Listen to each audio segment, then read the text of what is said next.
Lux Occult is part of the Green Mushroom Podcast Network.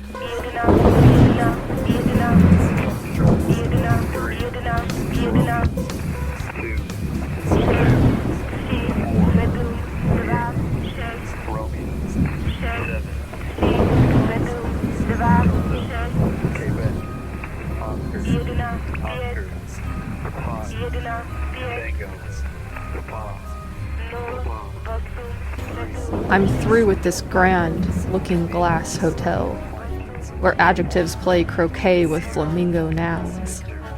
Methinks I shall absent me for a while, from rhetoric of these rococo queens. Item, chuck out royal rigmarole of props, and auction off each rare white rabbit verb.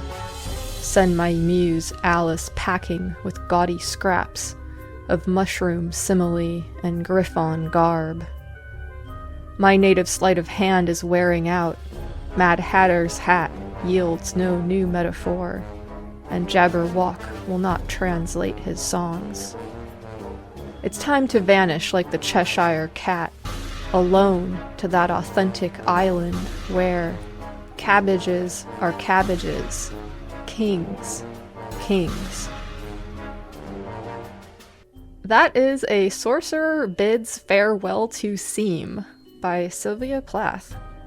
Hello and welcome to Lux Occult. This is, of course, the podcast where we gleefully taunt the mundane, butcher the Latin and most other languages, and also discuss a variety of occult, esoteric, and adjacent topics. I'm your host, Lux Estrada, and if you're hearing the sound of my voice right now, that means that this show and magic are for you if you want them. There are a lot of different ways to be more free, and using magic or making space for a spiritual practice in your life can be one of them. As always, I don't speak for anybody but myself. Others can, will, and should disagree with me sometimes. How would anybody ever learn anything if we were all in agreement on all things at all times after all? Unlike those who attempt to be reasonable should be willing to do, I am willing to revise my opinions based on new evidence.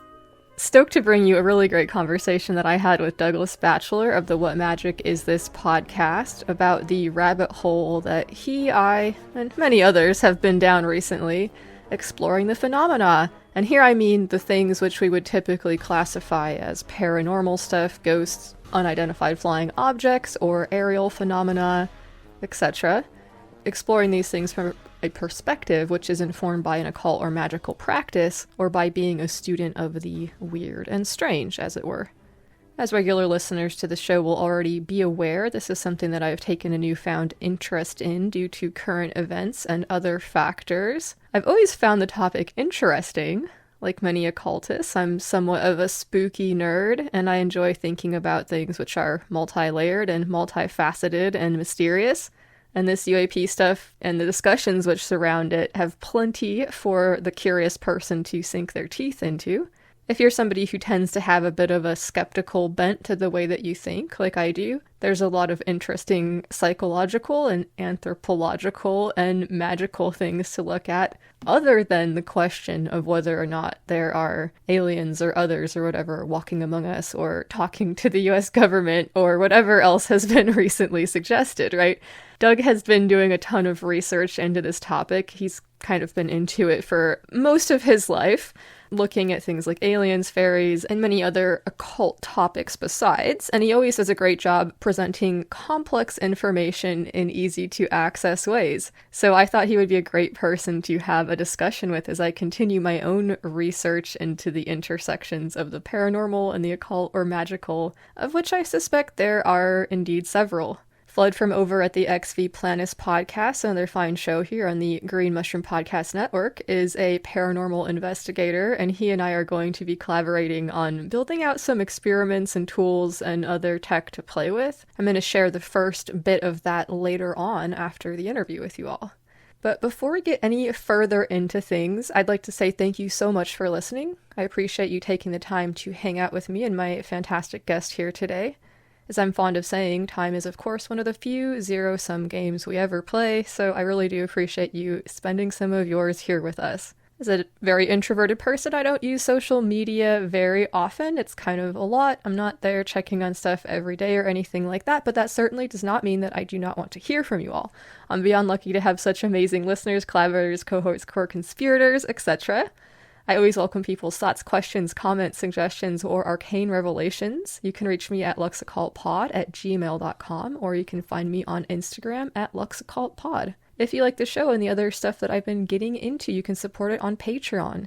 If you do so, you can take a bibliomancy break with me. There are no tiers or levels or whatever, so give as you will. Buy me a coffee is an option for those who wish to show their one-time support with a donation, but do not want to do the whole Patreon thing. Thank you so much to everybody who is supporting the show. There is overhead costs associated with making something like this, as is always the case, so your support really literally does make it possible by allowing me to cover these expenses, thereby justifying to myself the not inconsiderable amount of time I spend producing this thing, which I really do enjoy. So thank you so much for making that possible. Okay, so as was also the case in the last episode, in which one of my guests, Derek Hunter, talked about Shakespeare being a sort of egregore, which resulted from a collaborative hypersigil. At least this is how what happened back then, according to Derek's research, would be described in my circles. But we could use other language to say the same thing, maybe to other people that don't know what an egregore or a collaborative hypersigil means. There's a lot to consider regarding the power of narrative, though, and how these discussions about the phenomenon play out in the media and elsewhere. The narrative which we will be taking a peek at in a small way today is this. What does it look like when a new religion is taking shape? A lot of people are making the point that this is exactly what's going on with all this UFO, UAP interest, and has been for some time. I'm going to read a bit about what is now a sort of classic UFO religion. I'm not talking about Scientology, sorry, this is Realianism. As I do so, I'd like you to keep an ear out for some similarities that you might be able to spot between what's being espoused here and what we might hear in other types of, or other religious doctrines from other religions. I'd also like you to think of some places in entertainment media, perhaps, where some of these ideas that the Raelians are talking about might have gotten a signal boost or two. I think I might be able to think of a few. Okay. So the Raelians, it says on Wikipedia, not to be confused with realism, also known as Raelianism, is a UFO religion founded in the 1970s in France by Claude Vorilhon, known now as Rael. Scholars of religion classify Raelianism as a new religious movement. The group is formalized as the International Raelian Movement, IRM, or the Raelian Church, a hierarchical organization under Rael's leadership. So this philosophy teaches that an extraterrestrial species, known as the Elohim, created humanity using their advanced technology. An atheistic religion, it holds that the Elohim have historically been mistaken for gods. It claims that throughout history, the Elohim have created 40 Elohim/human hybrids who have served as prophets, preparing humanity for news about their origins. Among them are the Buddha, Jesus, and Muhammad, with Rael himself being the 40th and final prophet. So that's handy. Realists believe that since the atomic bombing of Hiroshima in 1945, humanity has entered an age of apocalypse in which it threatens itself with nuclear annihilation. Realism holds that humanity must find a way to harness new scientific and technological development for peaceful purposes, and that when this has been achieved, the Elohim will return to Earth to share their technology with humanity and establish a utopia. To this end, Raelians have sought to build an embassy for the Elohim that incorporates a landing pad for their spaceship. Raelians engage in daily meditation, hope for physical immortality through human cloning, and promote a liberal ethical system with strong emphasis on sexual experimentation. In 1988, Rael established the Order of Angels, an international all-female group whose members are largely sequestered from wider society and tasked with training themselves to become the Elohim's consorts. In 1997, Rael initiated Colonnade, an organization engaged in research and human cloning. In 2002, the company claimed to have produced a human clone, a baby named Eve, bringing much critical scrutiny and media attention. The movement has attracted further attention through its public protests endorsing causes such as women's and gay rights and against nuclear testing. Alright, cool. Thanks, Wikipedia. So this was only a portion of this lengthy entry, and you can go and read the rest of that and check out more about Raelianism on their website. You can also see their somewhat confusing at first symbol. No comment on that. It's very complex. But anyway, keeping on point here. So to me, a lot of this sounds familiar. Some guy, or, less often it's a woman. I don't think I've read about any, gender non-binary cult or religious leaders, but write to me at Lux Occult Pod and let me know if you have, because I'm curious. Anyway, so somebody's the head honcho. People are, looking to the skies for answers, bigger, smarter people who made us. Other people, usually women, are sequestering themselves from society to become consorts for the divine or some other kinky thing like that. They're funding efforts that the religion supports. So, this sounds like pretty familiar territory. What I find so interesting about this is that it really doesn't take us anywhere new from a philosophical standpoint than, say, something like Christianity, in which it seems to be largely based, at least as far as I can tell. But it might be a much more approachable path to getting to a similar place for some people. So some of what is espoused in this religion sounds suspiciously similar to some of the things that we've heard out of people like David Grush. Only in his version of things, it's the US government who have the direct line of communication with these non-human intelligences.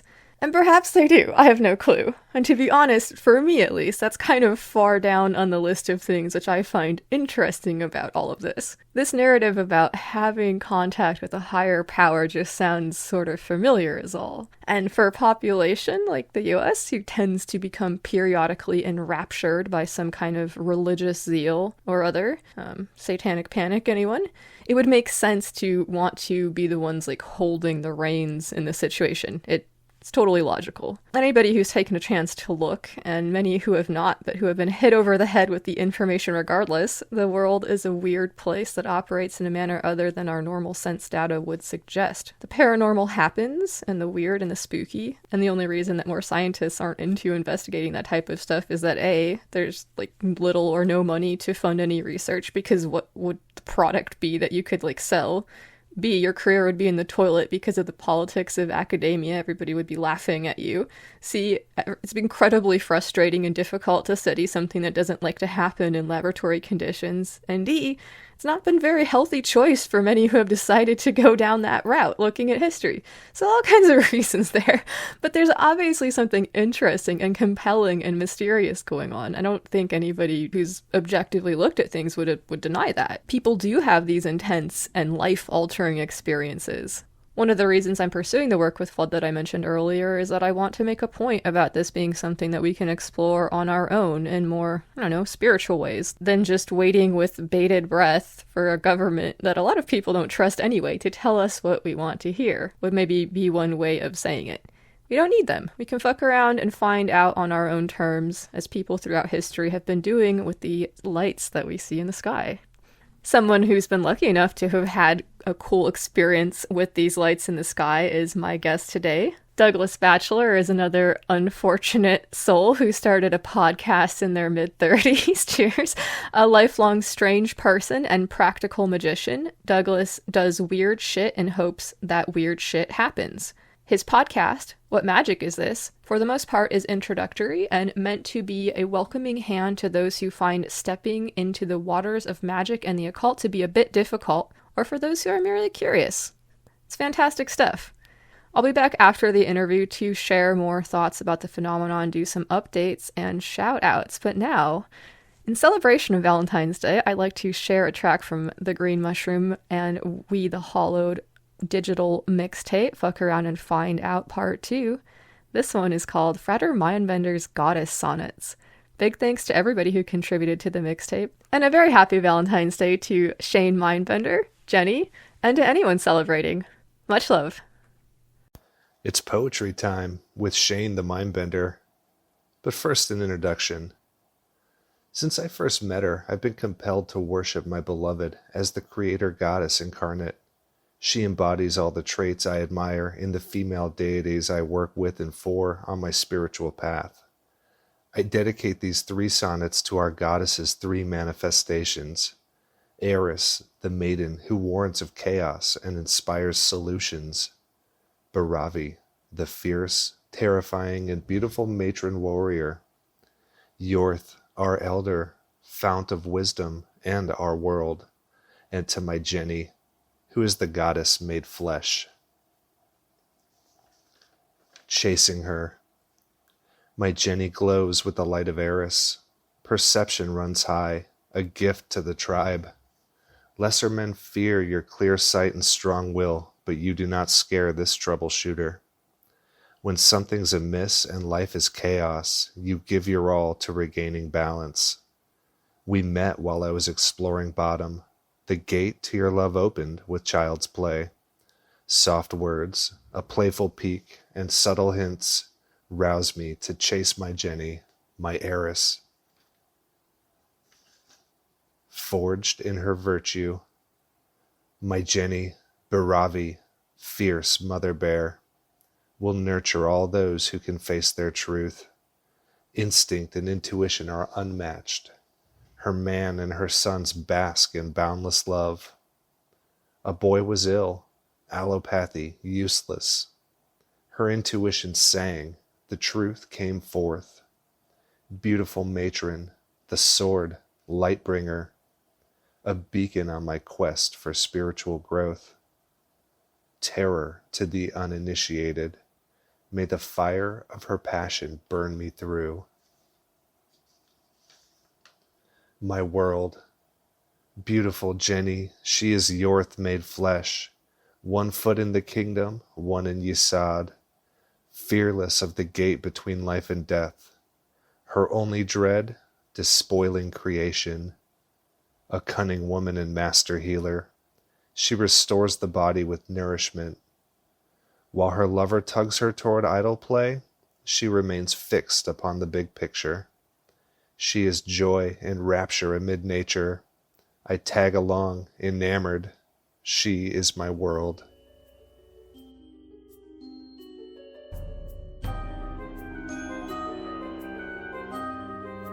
My guest today is Douglas Batchelor of the What Magic Is This podcast. What's going on? Oh my gosh, it's great to be back, Lux. It's been a long time. You were up there. I think you were in maybe the first 5 of people that asked me to be on their show when I first started out. So it's been a long time. My goodness, how have you been? I've been doing really well. And you were definitely one of the first guests that I had on. There was some interesting synchronicities that led me to your show, and it all kind of came together from there. And yeah, I do want to say, like, just right out the gate here, I really do appreciate how decent you were and how supportive when I was first starting to podcast, because I'm not sure I would be continuing to make this show if you and other people like you hadn't been super cool about stuff like that. So thank you. Hogwash. No, your podcast rises above the rest. I actively listen to Lux Occult, and it's, although I'm really far behind right now, but it's for everybody. Making podcasts and listening to podcasts is sometimes not easy to do at once. I get it. No, it is not. If I say this jokingly, but I tell other people, if you have a podcast listening addiction, the best way to cure it is start your own podcast.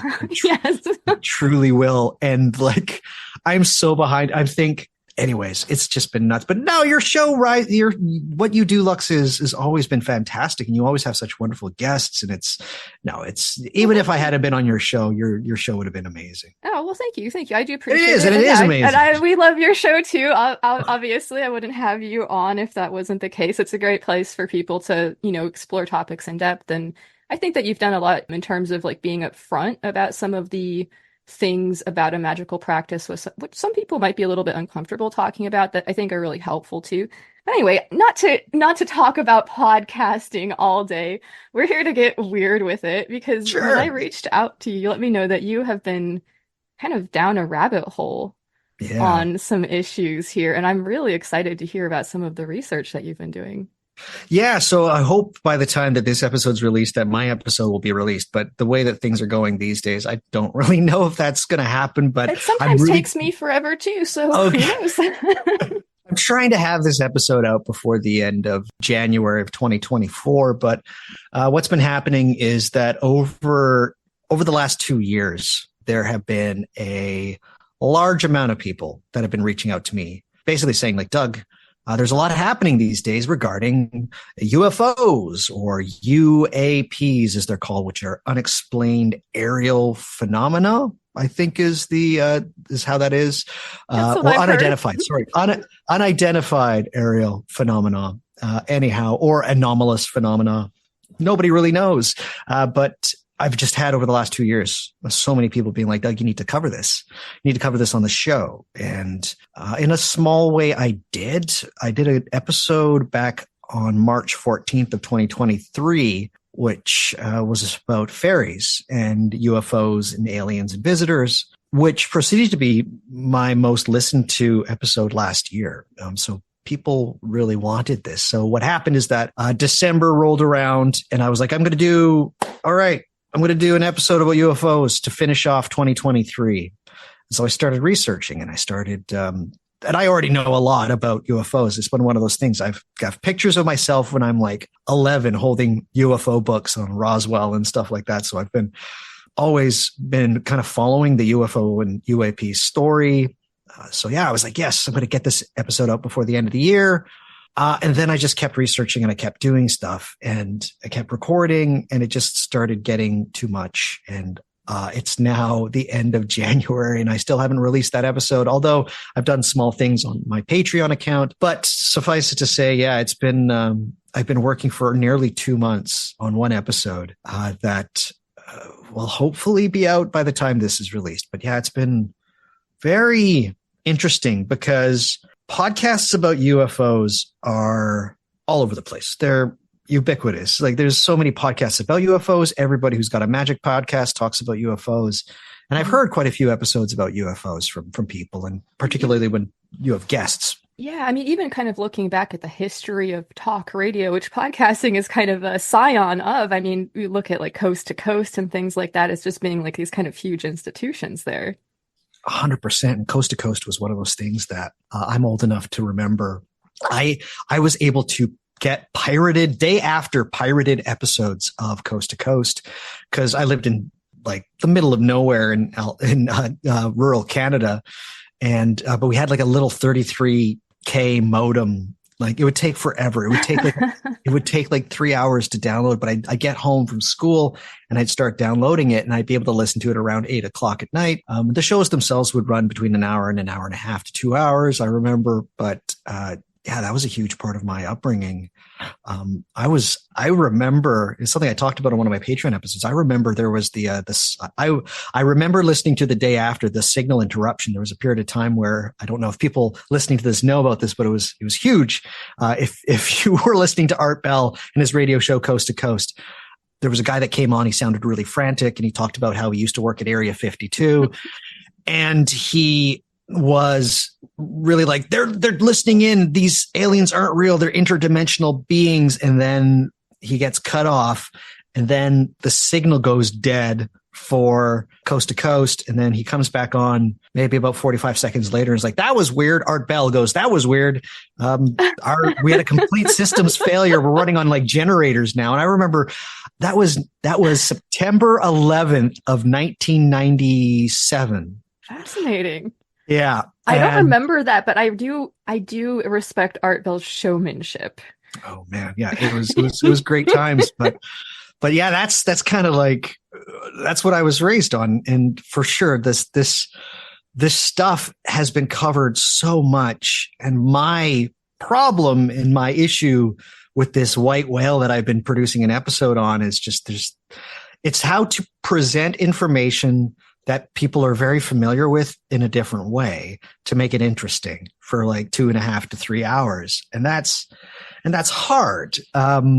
So hopefully, I'll be able to, in a week's time, basically say like, I did it and hopefully people enjoy it. But yeah, one of the things that I'm going to be working on this year is sort of looking at the intersections of things like CE5 work where humans try to reach out to extraterrestrials to try to make contact, and things like evocation and other occult or esoteric practices. One of my friends, Flood from the XV Planis podcast, is going to be collaborating with me on this. And so yeah, this is something that, there's a lot of intersection in terms of like concepts, but a lot of different language is being used, which I think is something that you're touching on. So like you're coming from a very like occult perspective. You know a lot about grimoires and other things like that. Is there a way that you're looking at this issue that you think might be kind of unique just because of your knowledge base? Oh gosh, that's a major question, Lux. I think that what I'm actually trying to do with this episode more than anything is that I'm trying to convince people that are hesitant about UFOs. We talked briefly before we hit the record button here that a lot of people nowadays, because of them being inundated with so much stuff regarding aliens or ancient aliens or UFOs, it's so much that a lot of people that are into magic and the occult really don't want anything to do with this stuff. I think because, for one, magic is like their safe place for the weird and the esoteric, and it's philosophical and it's very personal. And the UFO thing just seems like something fringe that's now being like, there's a huge amount of conspiracy that gets involved in it and that kind of thing. So people are just tired and they don't want anything to do with it. I run polls on my Patreon for people. I do it about twice a year for people to vote on what gets covered on the main podcast. And I put UFOs up there. I think I've run 7 of these polls since I started my Patreon. And UFOs have been there like 5 times and they've never gotten enough votes. People that are interested in magic and the ones that are supporting my show truly don't want me talking about UFOs. Like why are you into them? So, if people hate them so much, like why are you into them? Like what is it about the phenomenon that you find to be intriguing? Well, it's everything, isn't it? It's truly like there's no other mystery around in Western culture now that's bigger than UFOs. Nothing. Like, people are tired of like near-death experiences. Like, I would love to say that near-death experiences and what happens after we die is the biggest mystery in the Western world, but for some reason, death has been relegated as being even too taboo for most people to talk about. But we still are able to talk about UFOs. And I think that that's one of those things, UFOs and aliens. And I think that that's one of those things that it's represented in our art so much.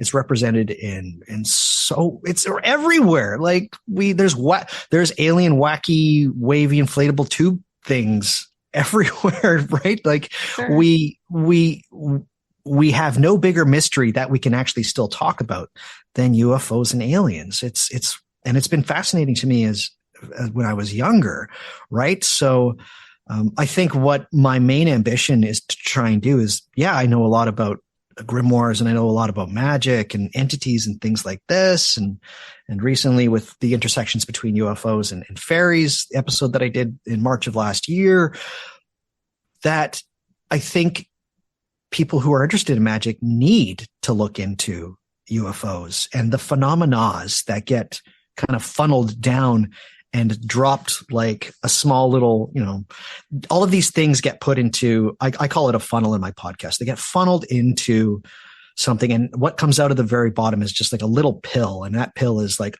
you swallow it and it's okay. There's mechanical craft in the air. All of this different phenomena that has been recorded throughout time by a lot of different cultures. Nowadays, all we get is they're aliens and they're abducting people. Mm-hmm. And I'm just like, let's look at the phenomena a little bit more, because yes, a lot of people will be like, okay, it's pretty much synonymous and it's exactly the same in some way with fairy experiences and what people experience with contact with fairies throughout from like the 13th century to the 19th century and beyond. Passport to Magonia by Jacques Vallée explores this concept, right? Yeah. Yeah. But it's just like, it's so blatant that it's like, it's the same thing. Like there's nothing that you can't say. It's if these people are relating true experiences, they're the exact same as those true experiences from farmers in Sheffield and in the 18th century. Right. So my ambition with this show is basically that. I'm just like, I understand people's hesitance to want to engage in this stuff now, because it's very loud right now and it's very flashy and it's kind of lame. But I think that as magicians, we really do have to engage with it. For one, because I think it's a wonderful harbinger of comparativism. The book you just mentioned, Passport to Magonia, that is comparativism on like the next level. And Jacques Vallée, and I talked with Joshua Cutchin about this on our episode, and it's true. Jacques Vallée, that work is so important for doing that. It's one of those things now where it's easy to name drop Jacques Vallée, and it's easy to name drop that book and his other book, Dimensions, which is as good, if not better, than Passport to Magonia.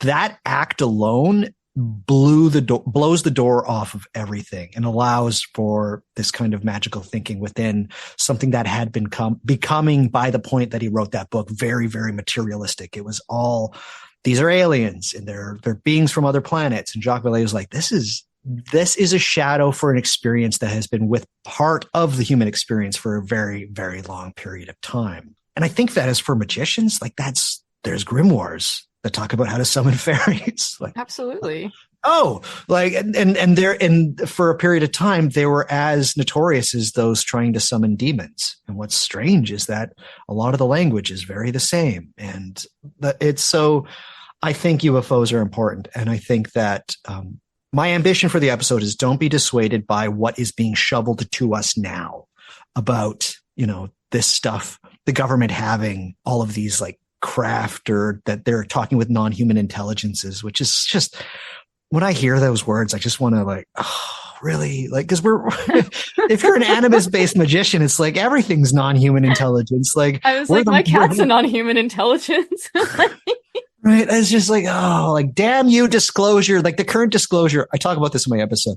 The current disclosure has me absolutely this idea. And if people don't know, there's what's happening right now is that there was a series of videos that were released not too long ago that show very odd craft being filmed by military vehicles, by aircraft.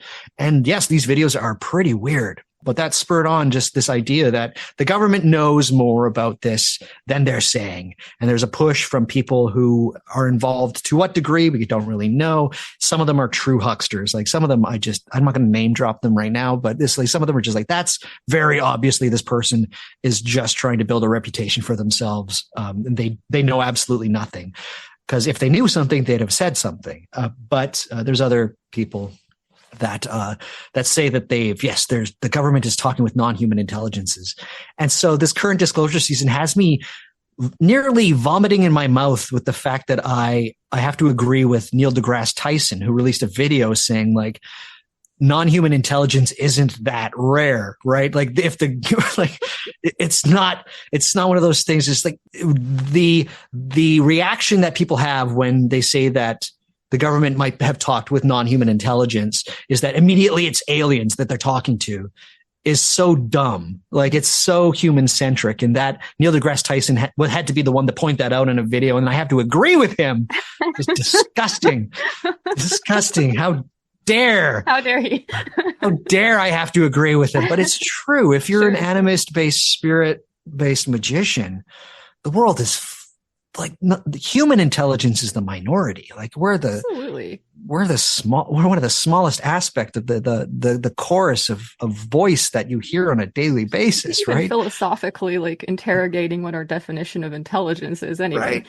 So, okay, there's something about all of this that, and I agree with you actually, by the way, like I think there's a lot about this current discussion that I find problematic. And the idea that the government knows more and they're not telling us, like, to me, who does that help? It doesn't seem to help us. It seems to help the people who are said to know more than we do. It's like, there's this book, The Dawn of Everything by David Graeber and David Wingrue. It's pretty interesting. Mm-hmm. But in it, they make this interesting point about like how social power works. And they kind of talk about how social power functions as this kind of like trifecta of knowledge and charisma and violence. And so like this idea of knowledge being part of power and that's being sort of like part of this narrative, I think strikes a chord for me. Yeah. David Graeber, he passed away not too long ago, didn't he? It was under like he got sick and died very quickly. I've only read one of David Graeber's work. He wrote, bullshit jobs, right? I am not sure. I've only read this one text by him. Okay. We read it for a book club, which it was interesting. When I was reading it, I'm like, I don't really like this. I don't think this book is for me. Like, it seemed like it was written for somebody with like a knowledge base that I didn't have. Like, I don't have a huge background in anthropology, right? So I was like, I don't know what arguments this is disproving, but looking back on it, the more that I think about it, the more meaningful it has become. I'll probably reread it soon, but yeah. No, I think that they're entirely right. And what we have happening right now is that, as I mentioned, there's a lot of people whose work I actually enjoy in some regards. And again, I don't want to try to mention too many names because, for one, I've asked some of them to be on my show, but it's one of those things where, you do have a lot of people saying the things that I would love to hear. I would like, so there might be literal physical evidence of contact with non-human intelligence, whether they be alien or whether somebody's literally talking to, I don't know, is able to have a conversation with a plant. Who knows? I still find this very interesting. But what we have is just this gravy train of people being propped up by major publications and major news outlets over and over and over again, selling this idea. And again, you're right. Who benefits from this? And it's a tough one because in most cases, everybody knows that there's been government interference about UFOs and this stuff since day one. Like since day one, there's been very interference run immediately. Absolutely. And it's also like well established. This is not conspiracy theory. This is like established historical fact that the government's often kind of taken a hand in how these narratives are portrayed in the media. So that's definitely part of it as well, as we're seeing. Like, absolutely. And I think one of the things that I say in my episode, and this is not giving it away, if this episode is released before mine is that when people ask me, like, because I do get asked, because people,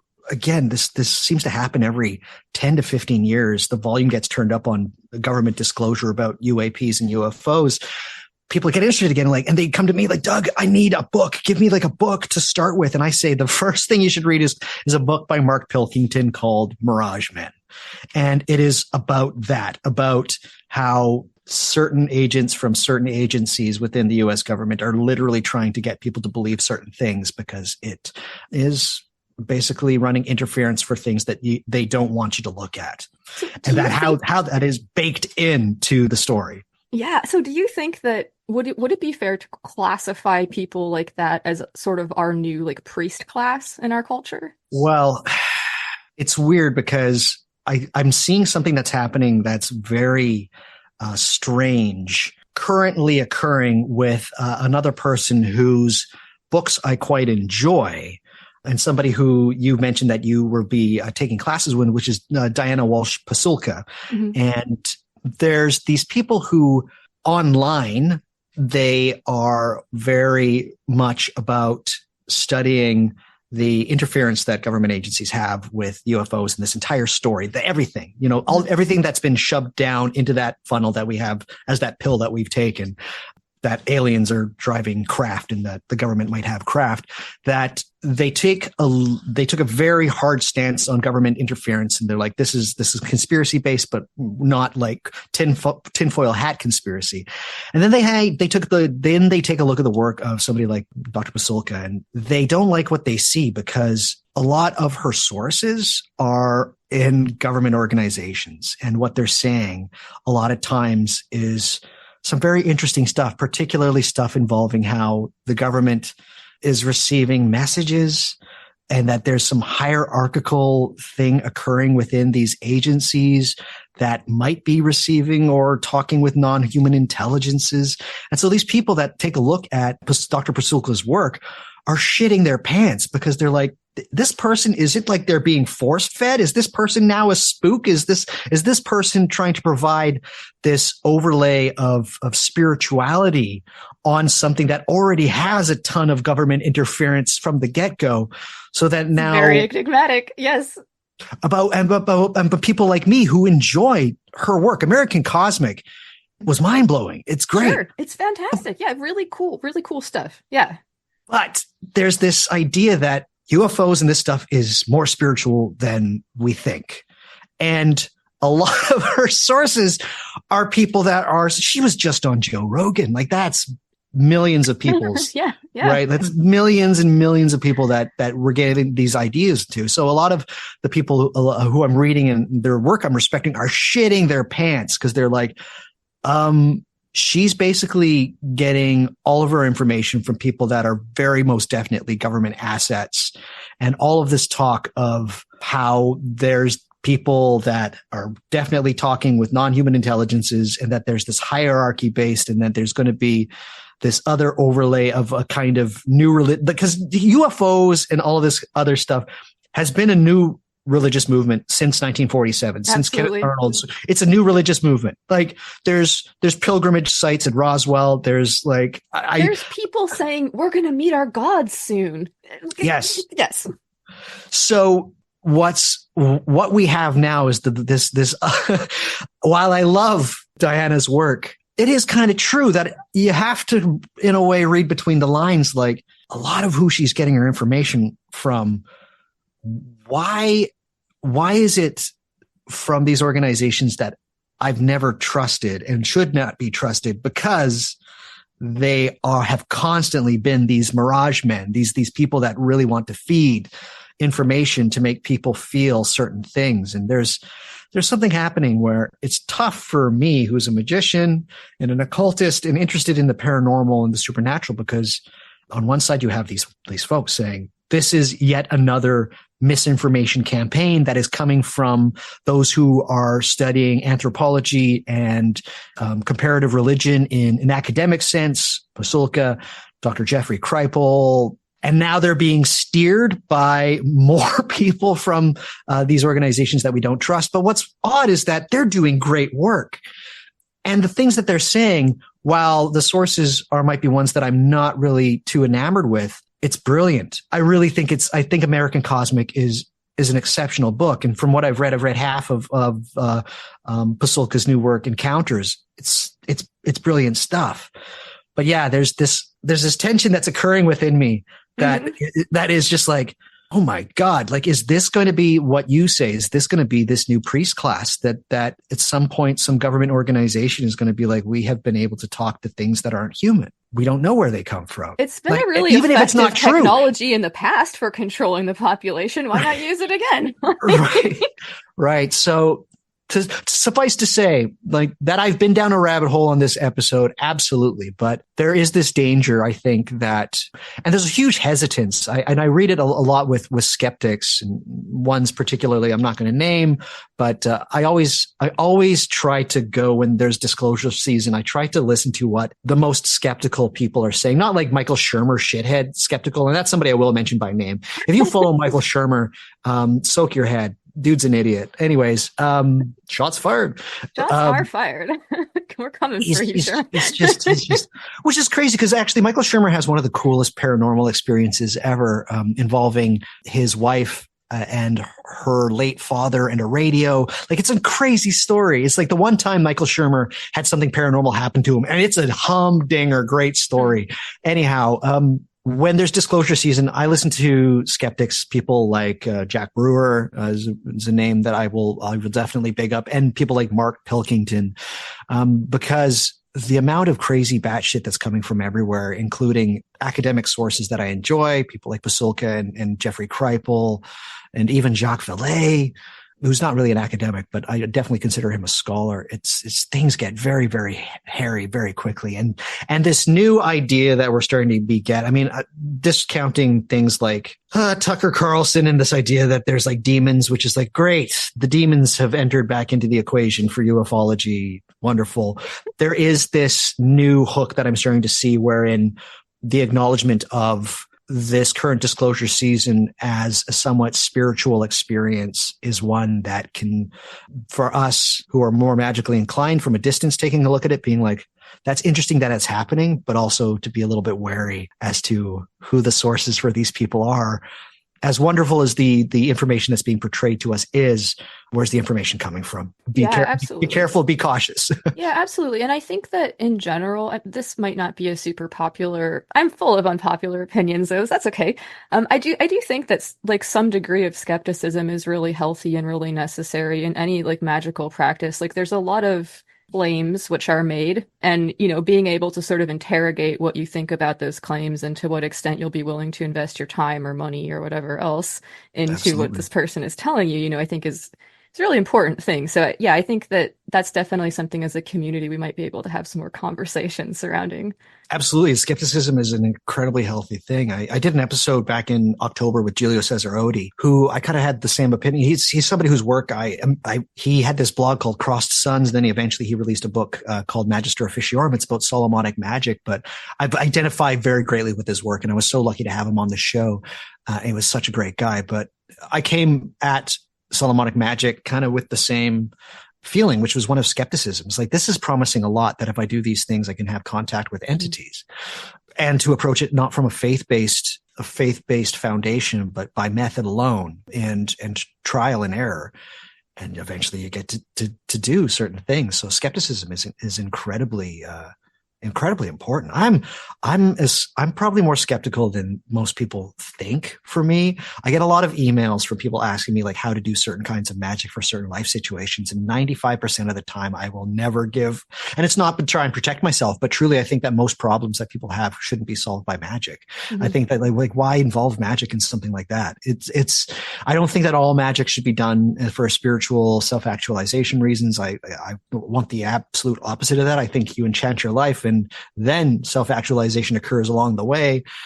Don't have it as a destination, but for most problems in your life, magic's not a magic sponge that can like help clean it or make things better. Yeah. And a lot of times adding magic to your life for very pertinent situations sometimes can be a bad thing. Absolutely. Yeah. We were just having a friend and I were having a conversation along these lines a little while back, and the idea of like, doing magic, like maybe love magic to make a relationship better. So it's like if you're having problems in your relationship, throwing magic into the mix is probably not a good idea. You're just bad move. Yeah. So just exactly. There's a tool. It's a tool like anything else that if you don't use it correctly, it will. You can use a hammer to hammer in a nail or make a hole in your wall. So yeah. Yeah, but I want to ask you though, for people that don't know what CE5 is, how do we explain it to people? So this is Close Encounters of the Fifth Kind. Yeah, Close Encounters of the Fifth Variety. So variety. Yes, okay. Or the fifth kind, I suppose. Apologies. I'm the occultist, and my friend is the paranormal investigator. So I'm speaking slightly out of class here, but the idea of CE5 work is human initiated contact, where you're sitting out, you're doing various techniques, using various technologies to try to reach out to extraterrestrial, extra-dimensional, whatever intelligences, and somehow make contact with them. Mm-hmm. So for me, this looks a lot like evocation. Like, hey, I want to show up. I want to talk to you. Is it meditation based? The things that we're talking about experimenting with are going to be meditation based. So far, one of the things that we're doing with this project, this collaboration, is we're going to be producing some tools to offer to people to like experiment with themselves. So the first thing that we did was I mixed like a sound magic track, which was sigilized for the purpose of people being able to use it to make contact with the phenomena in a way which was minimally disruptive to themselves at XYZ. I wrote the statement of intent out, and my friend Flood did some ritual work to contribute as well. And so we put this thing out here, and he's taken it on a couple of different paranormal investigations that he's gone and like used it beforehand to kind of see what's up with it. And so far it seems like there's a lot of juice to it. Both of the ones that he's taken it on sounded like they popped off pretty hard and everything. So it's still early days in this collaboration, but really looking forward to seeing what will happen and what kind of weird stuff we can get into with it. That's awesome. Hey, that's very interesting. Yeah, it's one of those things where I heard the term CE5 used for the first time, like maybe like a decade ago. And I thought it was very, again, skeptical. I was like, is that the best way of going about it? Right? Like it's like sitting and meditating, waiting for aliens, however they're conceptualized, to you to show up. But again, like this is one of those things where, as far as my episode and my work has been lately, I just released a Patreon episode talking about, how my magic has changed quite a bit since I moved. I had a big life change where I moved from a major city to a very small city comparatively, in a place that's like an island, and it's my magic has had to change because of it. And it's one of those things where I think now the engaging with something else is not that I want to do something that is big and grand, like a Solomonic circle on the floor, but yeah, it's more of just slowing things down, going for walks, doing certain things, having certain spots and certain loci where there's certain offerings and things put out and stuff of that variety. But yeah, it's one of those things that, to me, from the outset, I just say like, wait. People are meditating to get contact with something. Well, of course. So as occultists, right? So as occultists, we have this whole tool set. We have this sort of like understanding of, hey, if I want to like talk to some kind of non-human thing, here's a bunch of different ways to do it. Here's the Solomonic method. Here's a bunch of other different ways. Somebody who doesn't have that knowledge base, sitting and meditating might be the best idea they can come up with. So yeah, True. These kinds of collaborations might be, able to like kind of get to the heart of that kind of stuff for people who actually are interested in looking at things through that perspective or paradigm, right? Like we could look at the whole UAP thing as being its own magical paradigm if we wanted to. And definitely. Yeah. I'm fascinated by the prospect, and I'd love to hear how it goes, because yeah, it's my magic over the last little while has been, the way that I put it is like finding my fairy faith. For a period of time, I might have mentioned this a little earlier, the word paranormal might as well have just been replaced with fairy. Like the way that people had experiences, everything was related to fairies. It was and anything odd that happened was the work of fairies. This idea that everybody was blaming like witches and stuff like that, it's a little bit tired. But nowadays we have the term paranormal, but the lion's share of paranormal activity that people think of nowadays is all related to aliens, alien abduction, UFOs. There's a little tinge of ghosts that we have these days, but for the most part, it's the paranormal is UFOs. So what I've been finding is that, yeah, by directing my attention at how people interacted with quote unquote the paranormal / fairies back in days of yore, it's like, this kind of stuff is just, it's right relations. It's getting things right for your area. It's a lot of like strange superstitions, like leaving food in certain places and things of this variety. And that's what I think is very interesting, because in a way it's not like the CE5 way, which is like to try and extend an arm so that something grabs it. The other way is that they extend the arm and you just happen to be there when they do. Which is, it's an interesting way of thinking about it. So I'm curious, and I apologize if you've talked about this before, but have you had any experiences with the phenomenon, like other than stuff that your occultism has led you to? Yes. So I begin my newest episode about talking about my first big UFO experience and about just how cinematic it was. I've talked about this a little bit when I had the guest Ren Collier on the show for talking about journeying and out-of-body experiences. But I'll make a long story short. Full disclosure, I was high at the time. So I always put that out right away. But I wasn't like bombed out of my head. It was a school night. My parents were on vacation somewhere, and I was 17 years old. THC, is that what you mean? Yeah. Oh, okay. Yeah. So I smoked a bit of weed. I was watching a movie, and it was a school night. I remember it being like, I was about to go to bed. Like I was truly about to go to bed. And there was a light in the backyard. Well, kind of like backyard, front yard. Our house was in a weird location. So it had this kind of like garage pad. And I noticed the light out in the back, and it didn't look like a light from our house. So I go out to let my dog out. And then as I'm walking out, there's this light that's just hovering, maybe feels like 50 meters above my head. In feet, I don't know how many feet that is. Let's say it's like 120 feet, I think. But it just stayed there. There was a light, and it was just a light up in the sky. And I remember looking up at it, and then my dog sitting down next to me and looking at me and then looking up at it. And it just stayed there. Like it was just a floating light, just hovering above my head. And then eventually I just went back inside, and I was very puzzled about the whole experience. I fake called into school sick the next day just because I was like, this is going to take some time. Yeah, and I think what unpack this. yeah.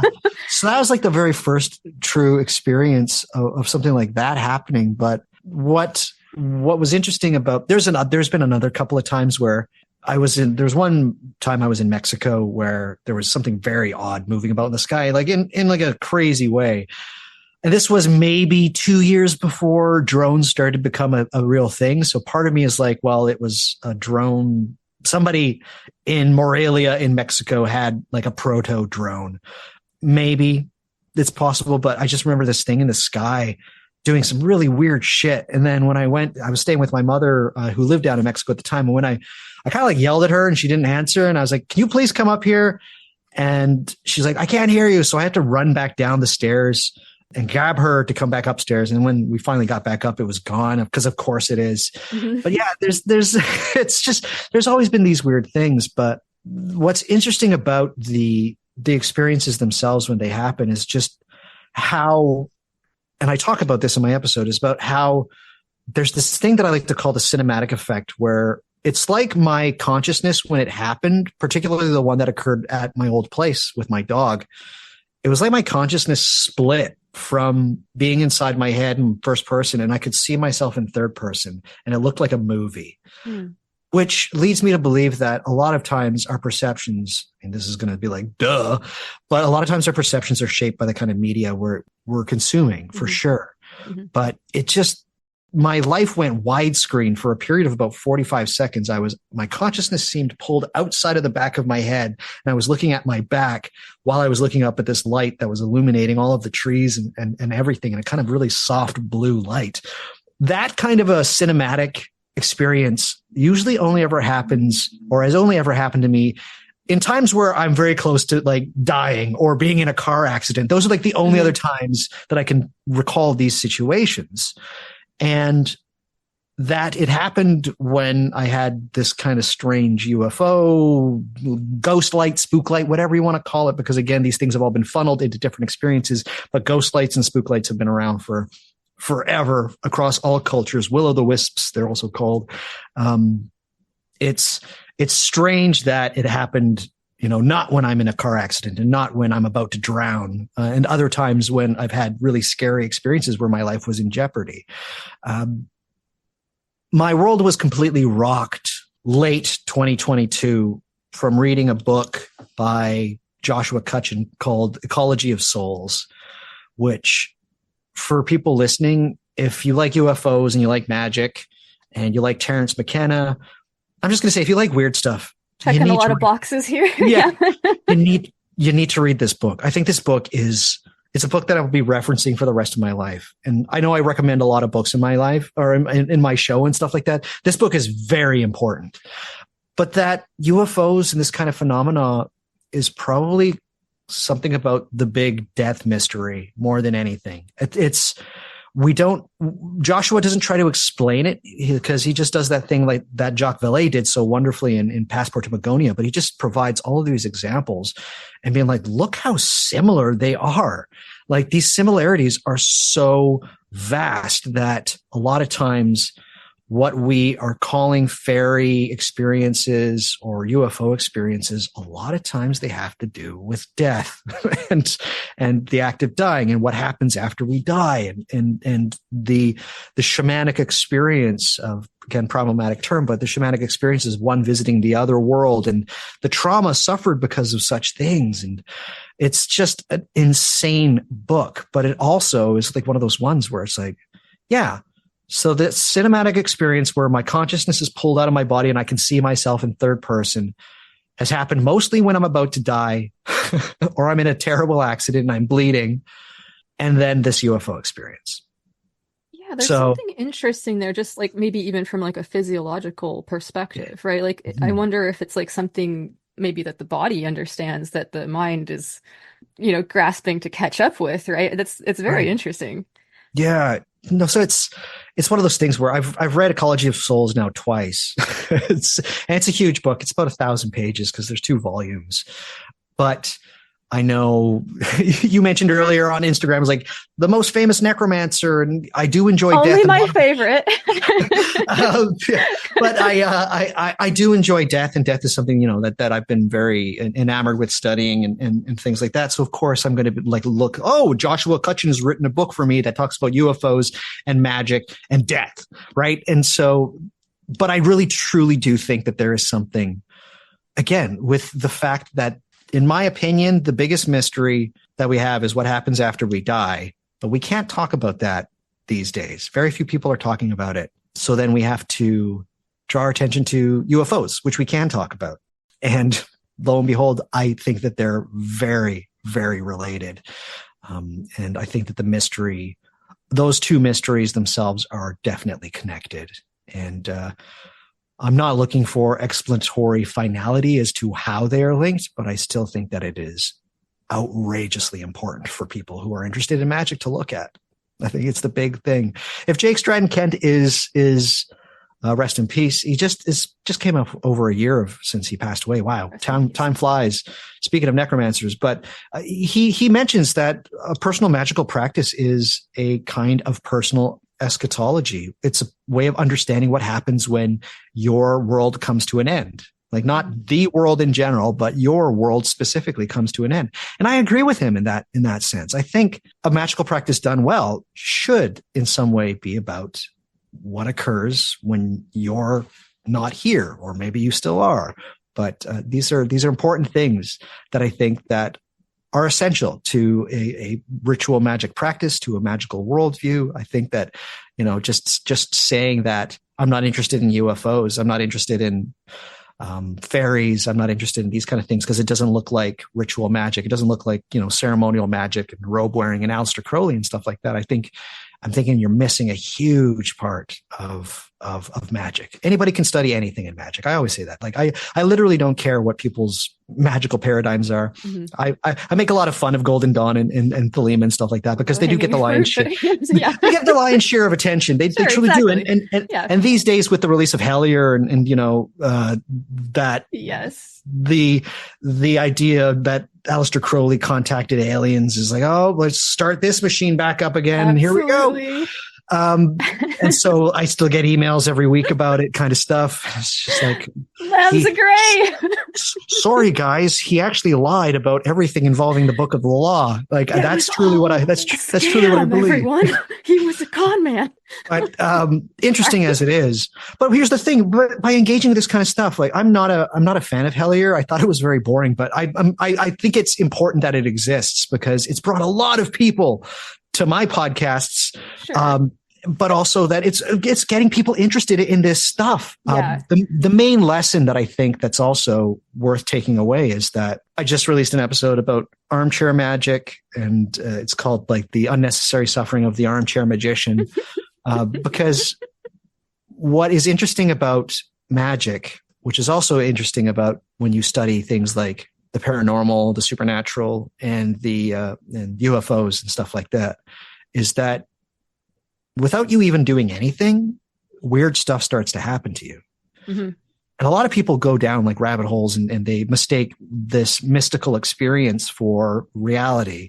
And those people are fairly easy to spot. I'm not going to say, like they're crazy, but a lot of times they mistake strange mystical experiences for the actual reality that applies to everybody else. Mm-hmm. But just by reading into this kind of stuff and involving yourself in this kind of stuff, strange things occur.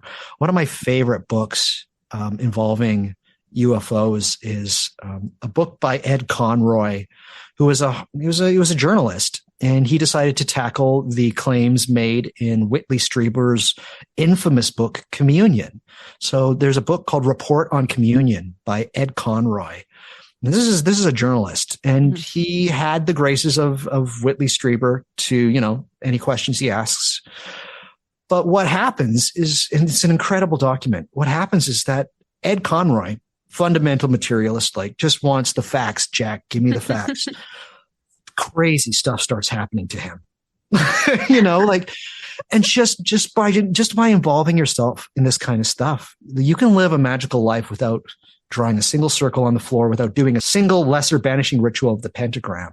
And that's what I think is really quite wonderful about all of this kind of stuff. Now, being skeptical and being able to keep your head, when things do really get dicey, and they do get dicey pretty quick, Yes. Is very important. Again, mistaking your mystical experiences and spiritual experiences and the weird stuff, the liminal stuff that happens to you for everybody else's reality is always very foolhardy.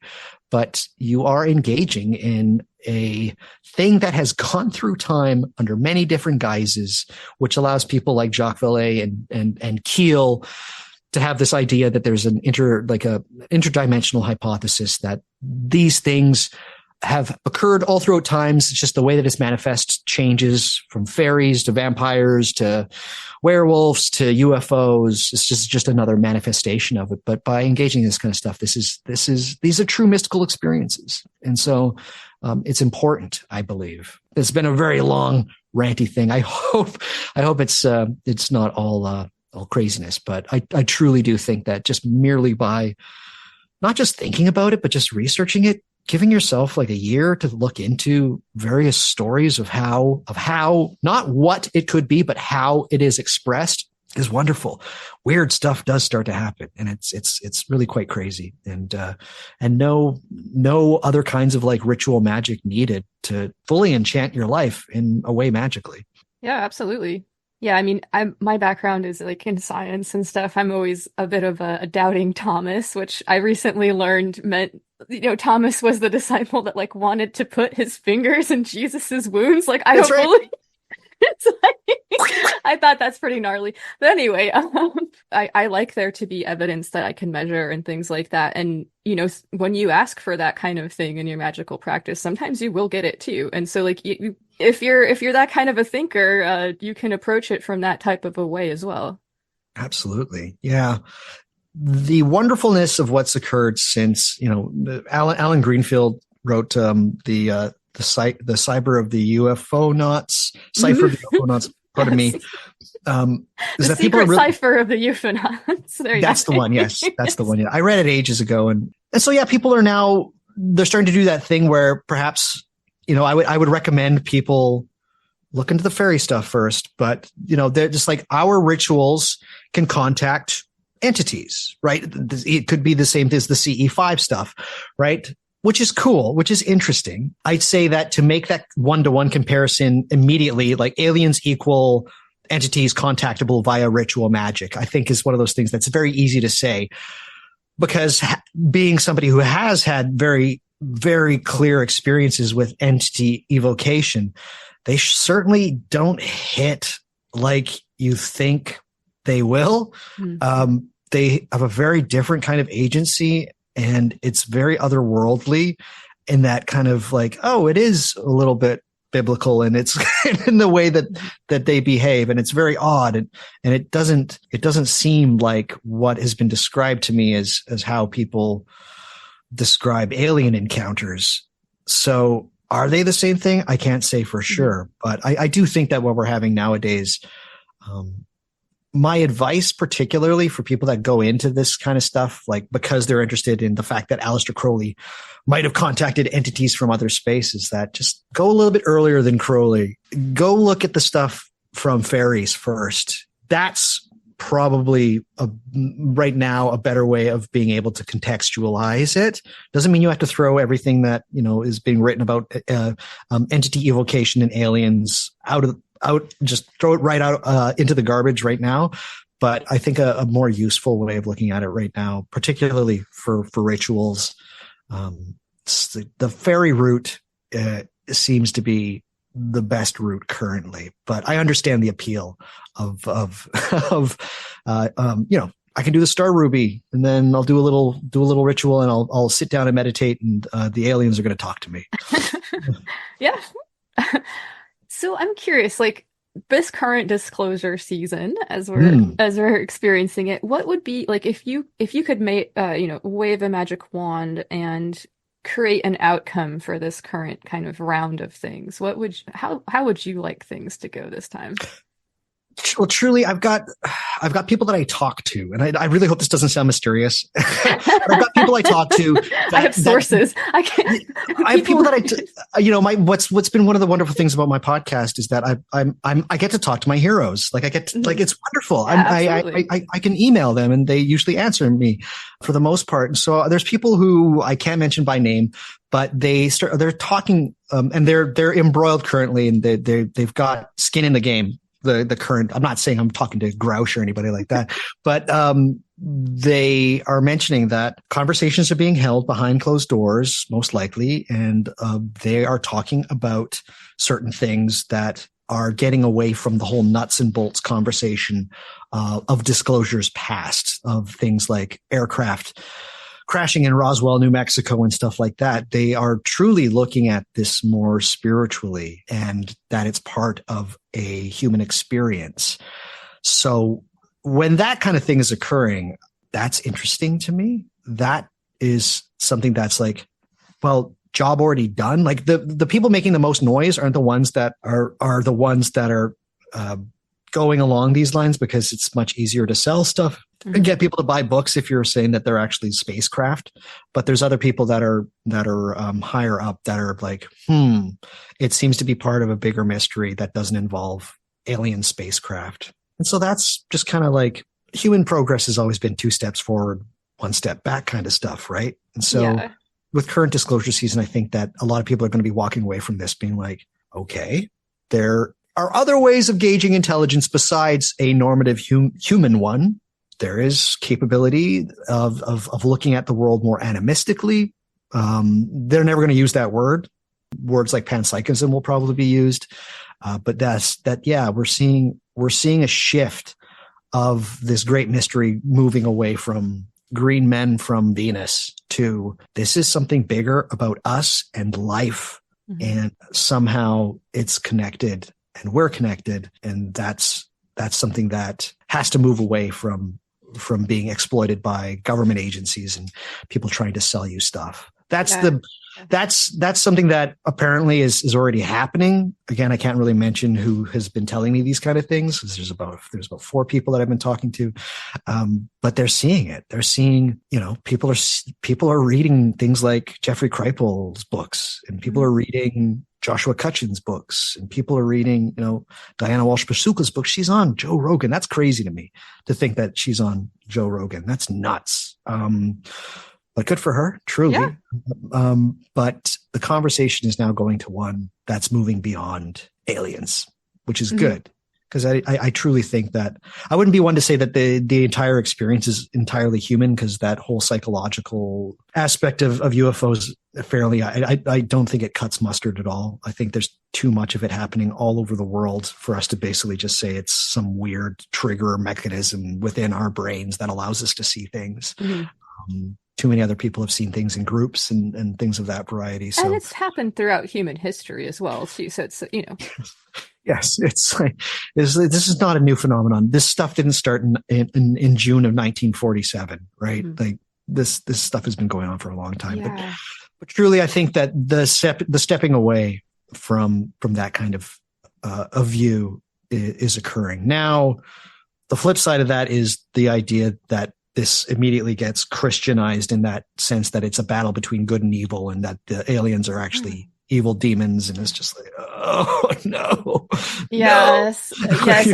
And that's the one thing that I want to stay away from in terms of like this intersections of like evocation and CE5 work too, because it could easily go into that type of territory, which is not where I want to go with it.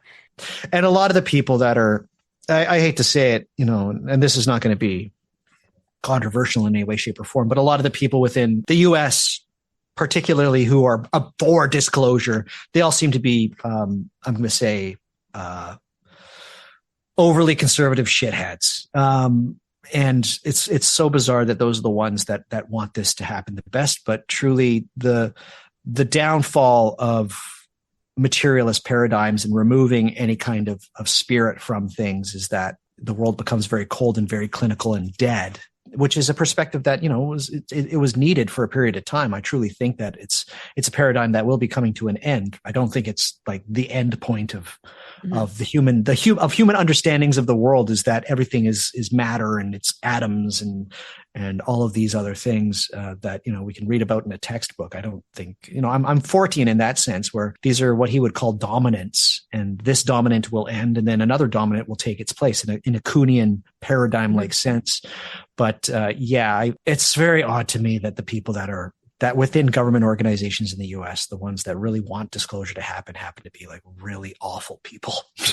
and who want more rights than other people. Like, just let fucking people live their life. Holy shit. Yeah. But I don't get that, why they think they have skin in the game, because it is going to get turned into, well, these things are demons and we have to fight them spiritually. God. That is very troubling. That's very, very fucking troubling. Well, I think there's I just want to bring this up because it's another element of this whole puzzle, which I find interesting, is like, there's this kind of, and you kind of touched on this, like, these intelligence agencies as being part of the narrative, right? And there's got to be some aspect of this whole story that it takes place within the realm of like tradecraft, like spy stuff, like, where it's, people, these messages are not necessarily for us, but for other governments about, I think that there could be some stuff like that going on as well. One of the most interesting observations I've always been told is that, I forget who it was that told me, but they basically said anytime that there's any kind of like a government hearing about this kind of stuff, don't look at who's in front of the microphone, look who's sitting a row behind them. And it's very true. A lot of times you will see with the current disclosure stuff is that it actually just sounds like government agencies having a spat over something that's going to drum up a lot of publicity. Okay, aliens drums up a lot of publicity, but it's more about probably these current disclosure hearings about transparency within these or government organizations, and one agency not getting the information that they want from the other agency and being all sour grapes about the lack of transparency between agencies themselves. Yeah, and so the politicians have a chance to be the, white knight and ride in and say, we'll protect you, Grush. We're going to protect you from those bad men in black that are threatening you. Points are scored all around, I want to share this because I mentioned this in my podcast because it's such a great quote, and it's just a tweet. But again, when these kind of things start happening, and when the volume gets turned up, particularly about the government themselves, I always go to the more skeptical thinkers. And Mark Pilkington, again, author of Mirage Men. There's also a documentary you can watch. It's very fantastic. He was asked a lot about, what do you think about the current, the UAP hearings? And I'm going to share his 2 tweets because they're awesome. And so I also do this on my episode. This is what Mark Pilkington had to say. I quote, "Very brief thoughts on the UAP hearing. A new religious movement was exploited as a disinformation and psychological warfare tool during the Cold War, became a much larger religious movement, and is being exploited as a disinformation and psychological warfare tool. Plus money. While it's clear who is driving the current push, fueled by their religious and cheered on by the defense and entertainment industries, other organizations are watching, benefiting from, and making the most out of what is going on. All of them are human. Not all of them are friendly." Like, when I read those tweets, I was like, fire, dude. Yeah. Okay. Holy shit. It's like, that's there. It's right there. It's like, and it's very, very true. That last little part though is that all of them are human. Not all of them are friendly. That's frightening. But again, to just keep going back to why I'm making my episode, this kind of stuff and being able to parse out information and come to your own conclusions from the information that's given to you by sources that are probably not the best and probably definitely want you to think certain ways. As a magician, you have to parse this kind of stuff because there's a lot happening right now, and there's a lot of information heading your way. A lot of times by people that just want to make money from you. A lot of times from people that want you to believe a certain thing so that they can profit from them, as some say. And I'm not just talking about government organizations. I'm talking about just people want to control you. Yeah, some people just want to straight up control you because that's what they're into. So yeah. So UFOs and studying this kind of stuff is another incredible exercise in being able to figure this kind of stuff out for yourself. To be skeptical of what everybody's trying to tell you and things of that variety. It's a very useful tool for that exercise, which is unfortunate because you might not think you're engaged in that exercise, but you are. I hate to say it. If you are online in any way, shape, or form and you are a magician, you are being shaped by who's talking to you and who's tweeting you and what things you see on Instagram and all of these kind of things. So nobody lives in a bubble anymore. Yeah, everything is an interaction. And I think a really great example of this, and this is something that you touched on earlier, is just, how the way that media that we take in influences our perception. When the first, sighting of, UAP was reported way back in the day, the person said it skipped across the sky like a saucer skipping on water. But he didn't say that it was shaped like a saucer. That was a miscommunication between him and the paper. They reported that it was shaped like a saucer.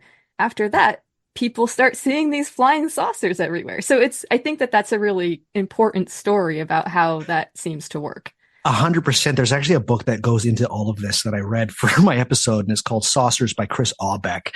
Chris Aubeck has worked with Jacques Vallée as well, so he's no slouch. Yeah, you're exactly correct. So he mentioned to somebody from, I forget which newspaper, his name was William, starts with a B. Anyways, he mentioned, that it was like a flying saucer. But before this period of time, the term flying saucer was already used quite a bit for what we now call clay pigeons, for target practice. They were used for target practice in the Army. Like the term flying saucer was around before Kenneth Arnold's sighting. So when Kenneth Arnold landed and he talked to a newspaper, he was mentioning that the appearance of the craft itself was bat-like. It looked like a bat. And so it's kind of got this odd crescent moon kind of shape to it. And you can see pictures of it. There's pictures of Kenneth Arnold holding it. But while he was talking to this reporter, he said it was bat shaped and it skipped across the water. It was like a flying saucer. When that story was later brought into the Associated Press, and this is the one that everybody read, the Associated Press removed the "it looked bat-like" appearance from the text that was given to them and just had the flying saucer bit there. And then everybody just assumed when they read the article, it wasn't there. He never said it looked like a flying saucer, but when people read the article, they just assumed in their mind that he was talking about the appearance and the description of the 9 objects that he saw in a line over Mount Rainier. And yes, it's true. Within a year of that article, 90% of the people polled in a Gallup poll knew what a flying saucer was. There was those things seen in the sky. They didn't think that they were aliens. That hadn't been solidified yet. It was very early days, but 90% of the people polled in that Gallup poll had heard the term flying saucer. And it wasn't flying saucer as in clay pigeons. It was flying saucer things seen in the sky. But you are 100% correct. Like the craziness of misquotation and things being left out and obscurity that story overlays the rest of the story of UFO and UAPs is such a wonderful chef kiss. Like, yeah, that's right from the get-go. There's shit being left out that has basically been a veneer of misquotes and misidentification and all of those things that are all part of the story. It's wonderful. But yeah, Chris Auerbach wrote a book. It's really quite wonderful. Well worth reading. But you were entirely correct, Luxa. Yeah, that's how it happens. It's right off the get-go. Yeah, and it really says something interesting about the power of media. Plato was probably right. Well, Dick, thank you so much for taking the time and hanging out and sharing all these thoughts, getting weird with me about all this stuff. Where can people find your excellent work? Basically, the best way to find my stuff is through whatmagicisthis.com. It's my website. So I talk a lot about certain things, and I like to provide show notes. So if people go there and they click on the episodes, just go there, find something that you like listening to if you've never heard my podcast. But yeah, there's access to all of my show notes, but also if you feel like supporting my work, if you like my work, I have a Patreon. It's only $7 a month. I sometimes share things on Patreon, like when I'm on other people's podcasts. For instance, this episode, when it drops on Lux Occult, is going to be put on my Patreon as well for people that join that as free members.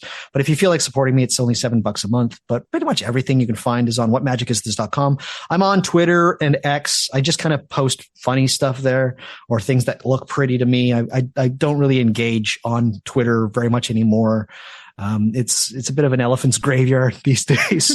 Instagram, I'm kind of on there. I just posted a picture of haggis earlier today. So for everybody, happy Robbie Burns Day. This is probably coming out after the 25th. So while you've been listening to me, I've been full of haggis. I've been full of guts and oats. Ew, that sounds terrible, but I said it. You're welcome to edit that out. But that's definitely going to stay in. But Facebook, I'm barely on Facebook. So if you want social media interaction with me, Twitter's probably the best, followed by Instagram. You get to see my lovely face. But for all of those things, whatmagicisthis.com. And I just want to say it's been so lovely to hang out with you, Lexa. I missed it. The last time I had you on the show, it was about sex magic. Yeah, we talked about sex magic. This was a while ago, a couple of years ago now, I think. Yeah, it was over 2 years ago. And since then, it's creeped into the top 10 of most downloaded episodes, which I knew it was going to. I truly was like, oh, yes, people immediately see magic podcasts if they don't know anything about magic, and they scroll until it's, oh, sex magic. Yes, please. So you're in the top 10. All right. You're up there with cheers. Aiden Wachter. Thanks, But yeah, people like that show. And truly, and here's what's weird about that episode, Luxa, is that I have got zero negative feedback. Every show I put out, I always have somebody complaining about something. But we did such a good job on that episode. I don't think I've had one complaint. Actually, that's not true. Somebody said that we should have talked about Craddock. That would have been Craddock. Cool. Yeah. We should have talked about her a little bit more. We could have talked about. It's a huge, expansive topic. Right? We really only hit just a survey of the broad strokes. Yeah, exactly. But no, it's top 10 episodes. But this has been an absolute blast. I can't believe how long have we been talking? Almost an hour and 20 minutes. My goodness. Yeah. Barely talked about magic. I'm sorry, everybody. Don't worry, everybody. I'm not, my podcast isn't turning into a UFO podcast. This has been a proximity infatuation. But all of you wondering what happened and why is the show on a hiatus and when's the next episode going to come up. Well, it's because you kept emailing me about UFOs. So sometimes you just have to go down a rabbit hole, and it takes as long as it fucking takes. Exactly. And truly it's been eye-opening. I enjoy this kind of process of being able to craft a story about something that has meant something to me throughout my entire life. I've loved aliens. Like, I think I saw Close Encounters from the Third Kind when I was like 8. Mm-hmm. Like, this kind of stuff has been with me my entire life. And so it's a bit of a homecoming, right?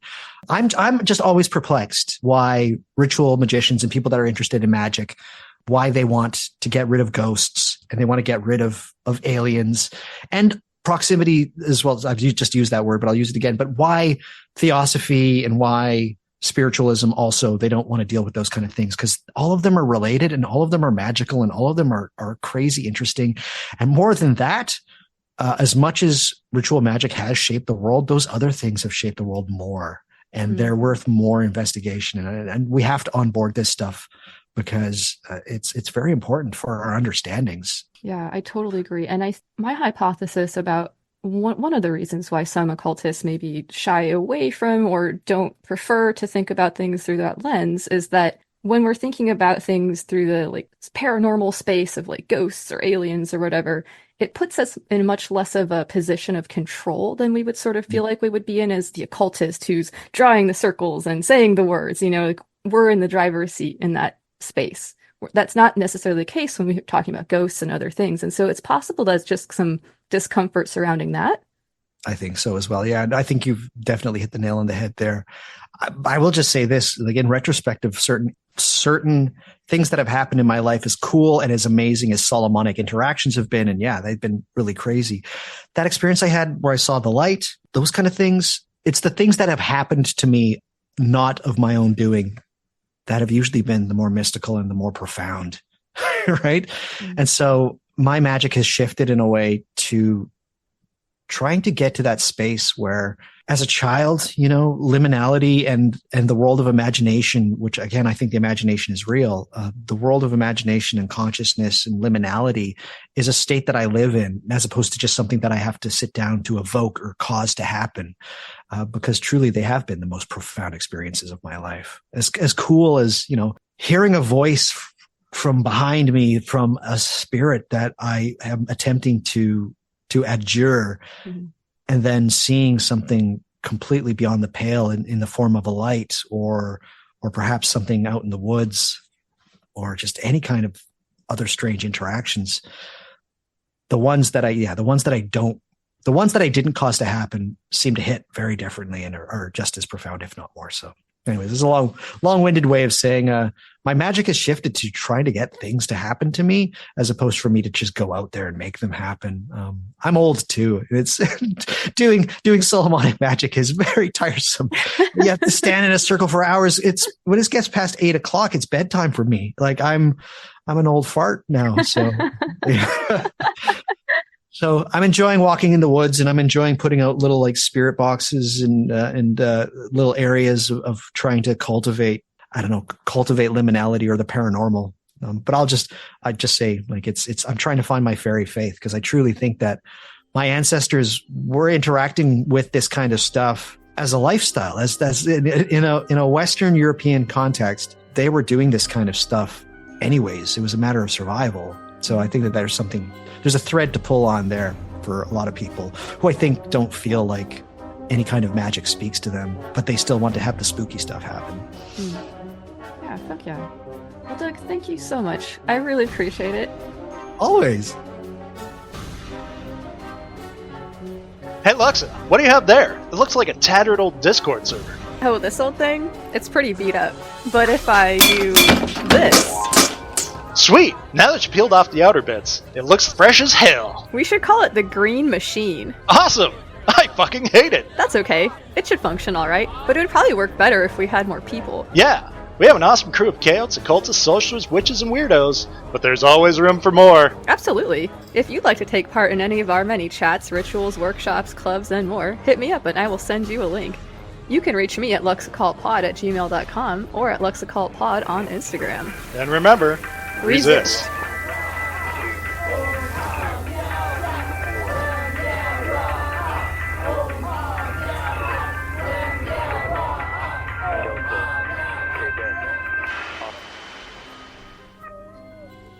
Alright, thanks so much to Doug for joining me. Check out whatmagicisthis.com. His episode about all this, which he was talking about, called UFOs, has recently been released. Congratulations to him for getting through the mire and finally getting it out there. I can totally relate. And don't worry, Lux Occult is likewise not turning into a UFO/UAP podcast, though I may potentially periodically report on that line of inquiry here or there. Doug and my conversation ended up providing me with some good leads, as I suspected it would. Looking forward to seeing where that strange road might lead. I want to share a few thoughts about what's going on with the discussion surrounding disclosure, but let me first take care of a few housekeeping items. Don't forget to check out all the awesome shows on the Green Mushroom Podcast Network. We've got Administrism, Agnostics, Primordia, Ad Hoc History, Smuts Up, Unearthing Paranormalcy, XV Planus, and now Camera Occulta. You might have noticed that there was not a bibliomancy break in this episode, which is a departure from how I typically do things. I like to change it up here and there. This time I became so enraptured by talking about alien shit with Douglas that I totally spaced it out. But if you like the show and you're into what we've got going on over here, you can support it on Patreon, which will entitle you to receive a bibliomancy reading from me.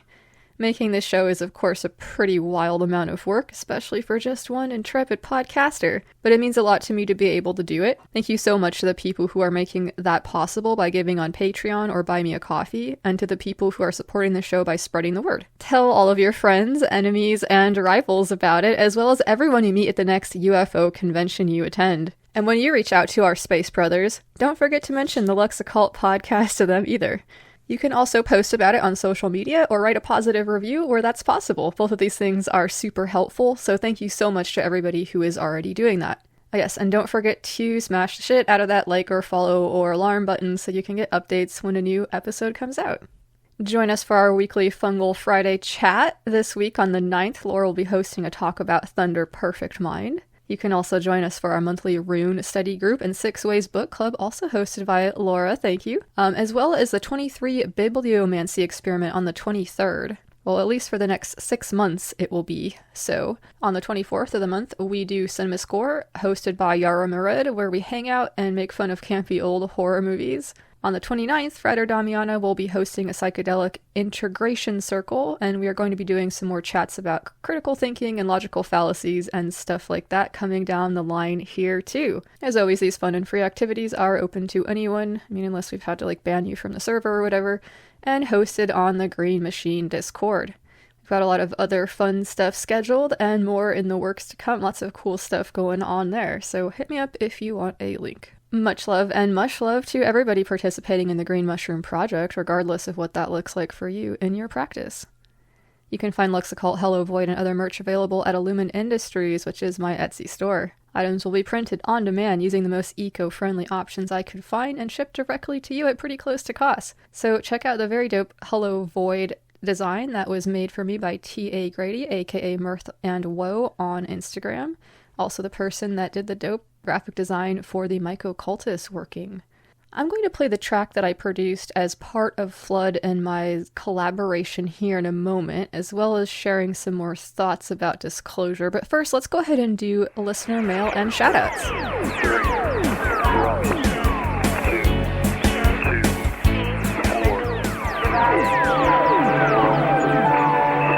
Alright, first and foremost, a very happy birthday to Asher, my longtime cohort and collaborator, and sometimes partner in crime. It's been so much fun making ad hoc history podcasts with you. I've really learned a lot. Adding a historical context is a fantastic way to understand any topic better, and learning about history with you on ad hoc has brought a lot of valuable perspective. I look forward to looking at more of humanity's epic fails as we continue to cringe and laugh along the way. You can check out the Ad Hoc History podcast, and especially of note, the recent episode that we did with Flood and Dave from Unearthing Paranormalcy podcast, where we discuss disclosure and the history of the topic. Greetings and much love to the entire Pocket Wizard family.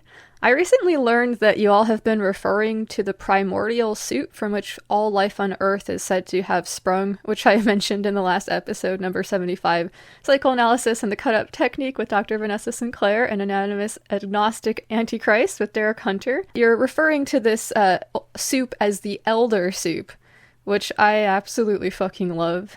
You all are delightful. Please never change.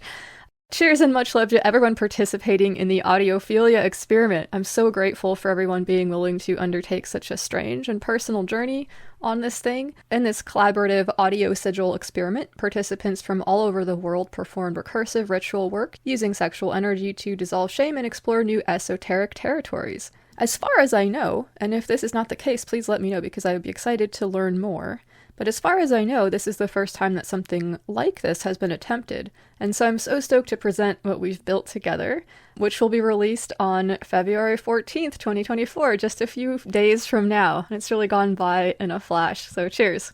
Douglas mentioned the TV series Hellier earlier. Shout out to Lonnie Scott, host of Weird Web Radio, who is featured on that show, conducting a hypnosis experiment in which, after being hypnotized, a person who didn't believe in extraterrestrials was convinced that they'd been abducted. I thought that this was one of the most interesting parts of that series because it demonstrates how very powerful suggestion can be under the right circumstances. And this stuff is pretty well studied and well understood. People kind of use it all the time to sell you shit. Anyway, check out the Weird Web Radio show and check out episode 32 of this one, Chaos, Heathenry, and Hypnosis with Lonnie Scott from Weird Web Radio. And also check out number 48, The 5 Pillars of Consent with Zach Budd, and Odin and Inclusive Heathenry with Lonnie Scott. Alright, fuck yeah. So getting back into it here, the thing I personally find most intriguing about the phenomena and the discussions which surround it is that the whole thing is a very complex and interesting puzzle. You have the actual experiencers of paranormal events, people who are sort of the disciples of these experiencers in some cases, members of the intelligence community and the spy games that are being played with it. You have genuine seekers looking for answers, obsessed nerds like me, fringe scientists, occultists, also like me, confidence people, and other opportunists. I guess perhaps like me the case could be made with this episode. Unclear. Regardless, a truly delicious smorgasbord of intrigue. And none of these categories are mutually exclusive either. It's like an onion in which each layer cuts deeper and more tear-inducingly, or a lotus of insight which continues to open. Take your pick. The book Mirage Men by Mark Pilkington, which Doug recommended, I would highly recommend as well. It's definitely helped me to read between the lines better when approaching this topic, as well as kind of maybe confirming a few suspicions I already harbored, so full disclosure, I'm biased in that way towards the book. But I do highly recommend checking it out. I have yet to watch the documentary, but I do plan to do that soon. As I was getting at earlier on, as occultists or magicians or witches or weirdos or whatever you want to call yourself, we are already aware that the world is sometimes different than everyday experiences would lead one to believe. Spooky shit happens. I'm guessing that's something that most people listening can probably agree on. We've seen strange lights in the sky throughout human history. There's obviously something going on with all of this, which is compelling and mysterious in its own right. When it comes down to looking to the government or whoever else, like a religious leader, to help determine what's really going on there, though, for that person, that individual having that experience, I guess I just am not the kind of person that likes to put authority in those types of systems. I just don't have faith like that. Throughout human history, authority structures have made the claim that they have some kind of a direct communication with some type of non-human, higher intelligence, whether that's a god or the gods, the ancestors, spirits, etc. As I said during the interview, it's always been a very effective means of creating social cohesion and controlling a population to maintain a status quo where those in power stay in power, etc. We seem to be sort of psychologically hardwired for ritual and spirituality and things like that. Understanding this can allow us as individuals to enrich in our lives and gain agency and personal satisfaction and a variety of other things, like a sense of connectedness to the divine, which a magical or spiritual practice can offer. It's a sword that really cuts both ways, though, and that's something I've been thinking a lot about. The first little piece of tech that has come out of my collaboration with Flood, as I mentioned, is a sound magic track that I produced and which Flood and I both did some ritual work for. You might have heard it before. It seems to be super popular, actually, which I appreciate, but I also wanted to share it as part of this episode since I referenced it so much. So this track, Eyes of Your Eyes, was created with the intention of being used as a tool for those who wish to engage with the phenomena in a manner which is beneficial, productive, and minimally disruptive to them and their surroundings. It was inspired by the strange events reported at Rendlesham Air Force Base on the nights of December 26th through the 28th in 1980, and features audio recorded by Lieutenant Colonel Charles Halt at the time. So after looking into this case, it seems like it's, the result of some hoaxing on the part of the British with some later attention-seeking mixed in on some of the American players, I don't know. But it's also undeniable that at the time of the recording, Halt, a staunch skeptic, if the reports are true, was experiencing something very strange. It's interesting to me to think about that liminal space between the hoax, the joke, just going through the motions of ritual or prayer or whatever, and the point at which things begin to coalesce and become real, or that you really start to feel it. Things begin to manifest. For me, the magician card from the tarot is sometimes like this, kind of speaks to this type of a space, this liminality. This thing is sometimes portrayed as being a sort of like confidence trickster, running a sort of like 3-card Monty game outside of the gates of where the actual mysteries take place. It's kind of not actually within those bounds, but is maybe the thing that gets you in the door. So as this kind of initiator, the magician archetype has a little bit of a foot in the mundane and in the magical. Where in the mundane world, it sometimes is a confident scammer or like a, I've said it before, like a fuckboy or something like that. And in the sacred, where it's this kind of like spark that lights the divine fire or gets the ball rolling or whatever you want to say.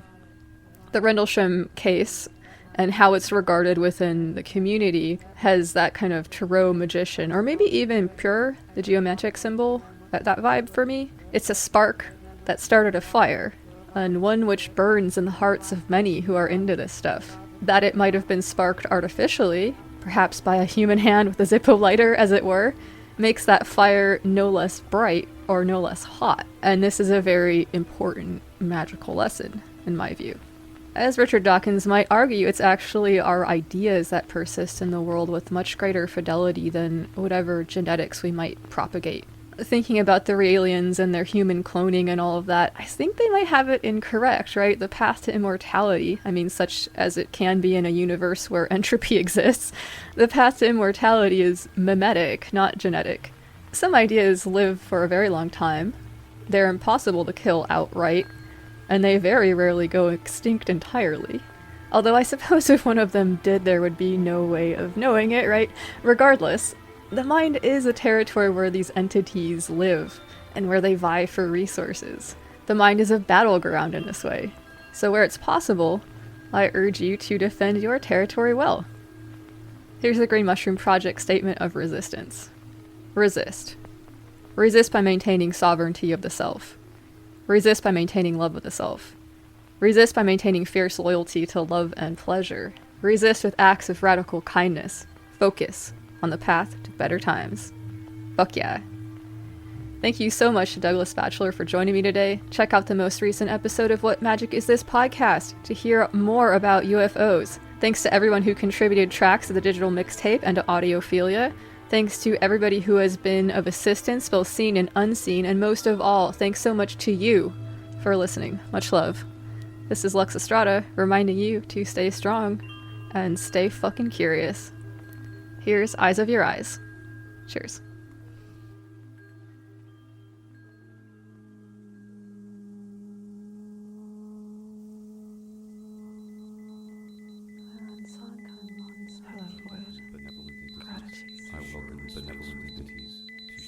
Non-human intelligences on the periphery.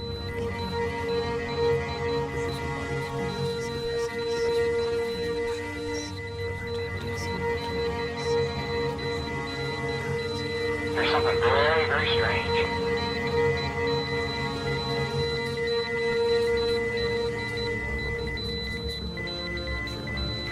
Get the headset on, see if it gets any stronger. Okay. Give us some. Well, the notation that this is on the battery. It's on the battery? Okay. It has been removed. Okay.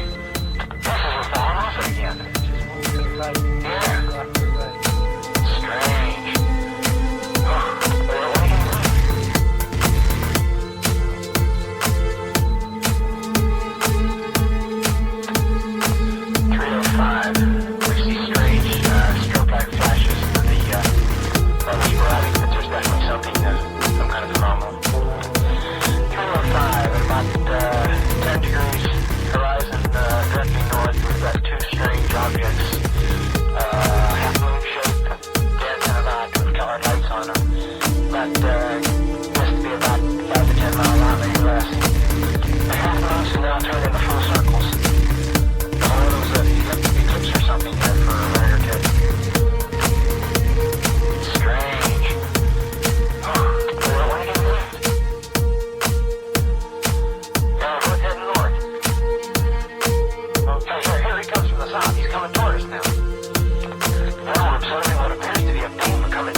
Lux Occult is part of the Green Mushroom Podcast Network.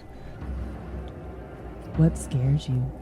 Ghosts, aliens, Monsters? the occult, conspiracies. Some of you like to be scared, and unearthing paranormalcy is for you. Some of you try everything you can to avoid it. Unearthing paranormalcy is for you.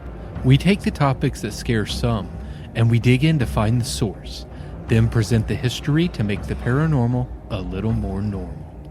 We also throw in a bit of comedy to shed a light on some of the darkness in the world. So whether you're scared of bumps in the night, what's inside your own mind, or strange lights in the sky, we cover it all. We dig in and present all that we find and try to come up with some logical And not so logical reasons for the high strangeness happenings. Sometimes we are scared of the things we don't understand. And the more we understand, the less we fear. So find us, Unearthing Paranormalcy, on your favorite podcast app. And join us on Facebook, Instagram, and Discord at UMP Normalcy. And until next time, Keep digging.